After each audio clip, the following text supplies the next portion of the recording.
Leluhur kita, Nusantara, tidak kenal dengan istilah adat.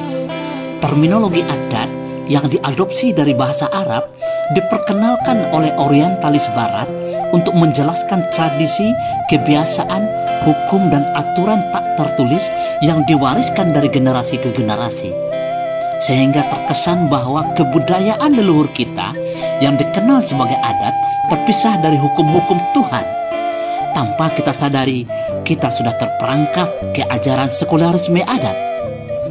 Nenek moyang kita menggunakan kata buek yang bermakna buatan, ciptaan, hasil olah rasa, karsa dan karya, rekayasa manusia yang tidak terpisah dari hukum-hukum Tuhan yang menyatu dengan alam semesta. Alam tak kembang, jadikan guru. Assalamualaikum warahmatullahi wabarakatuh.